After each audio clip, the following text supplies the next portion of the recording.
ద్వాదశ శక్తి పీఠాలలో 10వ పీఠమైన ప్రభుతికి అమ్మవారి మూల ఆలయం. అయితే సాధారణంగా మీకు ఇంత చిన్న ఆలయం ఉంది, ఇది శక్తి పీఠం అని ఒక సందేహం వస్తే వేరే చోట కూడా ఈ ప్రభుతికి అమ్మవారి పేరుతో ఆలయం అక్కడ ఇక్కడ 2 సందేహాలు.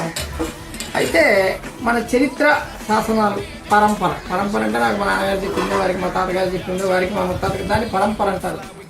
ఆ పరంపర ప్రకారం చూసుకున్న ఒక 500 సంవత్సరాల క్రితం వరకు కూడా చాలా భవ్యమైన మందిరం ఉంటుంది. ఇక్కడ 18 శక్తి పీఠాలలో సంఖ్యాపరంగా మధ్యలో 18 మధ్య, అలాగే శరీర భాగాలలో కూడా మధ్య పీఠము, కూర్చునే స్థానం, హిప్స్, కేంద్ర నాడీ మండలం ఎక్కడే ఉంటుంది. మీకు చేతికి ఆపరేషన్ చేయించుకోవాలంటే ఇక్కడ అనస్థిషియా ఇస్తారు, ఉండలేని స్థానం ఇది. ఆ రకంగా మధ్యది. జియోలాజికల్ ఆర్డర్ ప్రకారం కూడా శ్రీలంక నుంచి కాశ్మీర్ దాకా చూసుకుంటే అది కూడా మధ్యప్రదేశం. అలాంటి విశిష్టమైనటువంటి క్షేత్రం. ఒక 500 ఏళ్ల క్రితం కూడా చాలా భవ్యమైన మందిరంగా వెలిగిన ఈ ఆలయాన్ని మరి దండయాత్రల వల్ల కోలుకొట్టేశారా, ప్రకృతి వైపరీత్యాల వల్ల డ్యామేజ్ అయిందో తెలియదు కానీ భూస్థాపితం అయిపోయింది.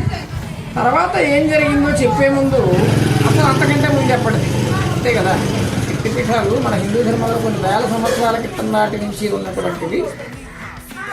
ముందు చరిత్ర ఏంటని చూసుకుంటే, ఒక ఆలయం యొక్క కాల నిర్ధారణ చేయాలి అంటే 3 ప్రమాణాలు తీసుకుంటాం. 1 పౌరాణిక నేపథ్యం, 2 చారిత్రక ఆధారాలు, 3 ఆర్కియోలాజికల్ గైడ్ లైన్స్. పౌరాణిక నేపథ్యం చూసుకుంటే ఏ పురాణ గాథ ప్రకారం చూసుకున్నా కృతయుగంలో కూడా పార్వతీ పరమేశ్వరులనే చెప్పబడింది. కానీ ఈ పీఠాలు పార్వతీదేవి కంటే ముందు సతీదేవి కాలం నాటివి. అంటే దరిదాపు సృష్టి ఆదిలో మీ సమక్షంలో చెప్తాను. చాలా మంది యూట్యూబ్ ఛానల్స్ లో పార్వతీదేవి శరీర భాగాలు అని పెడుతున్నారు. దరిదాపు 6కి పైగా యూట్యూబ్ ఛానల్స్ లో అది చాలా తప్పు. సతీదేవి ఆ కాలం అంటే సృష్టి మొదట్లో. అలాగే చారిత్రక ఆధారాల ప్రకారం కూడా క్రీస్తు పూర్వం 8వ శతాబ్దంలో పిష్టపురము అనేవారి ఊరిని. క్రీస్తు పూర్వం 8వ శతాబ్దం అంటే 3000 సంవత్సరాల క్రితం.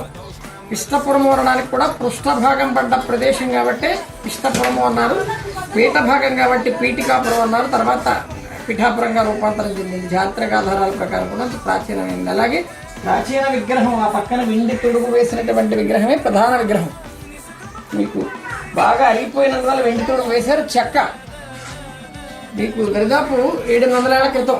ఇంకా చెప్పాలంటే బయట పట్టస్తుల దండయాత్రల క్రితం చెక్క విగ్రహాలే ఉండేవి, రాతి ఉండేవి కాదు. ఒక స్థపతి గారు అంటే ఈ విశ్వబ్రహ్మలో నిర్మాణకర్తలు స్థపతులు అనేవారు. అడవిలోకి వెళ్తే 4-5 సంవత్సరాలు గాలిస్తే కానీ ఒక చెట్టే దొరికేది కాదు. ఆ చెట్టుగా ఉండగా విగ్రహాన్ని చెక్కేవారు. అలాగే పార్వతీదేవి కంటే ముందు సతీదేవి కాలం అంటే సృష్టి ఆదిలో. అలాంటి ఈ ఆలయం మరి దండయాత్రల వల్ల జరిగిందా, ప్రకృతి వైపరీత్యాల వల్ల జరిగిందా తెలియదు కానీ మళ్ళా పునరుద్ధరించలేకపోయారు.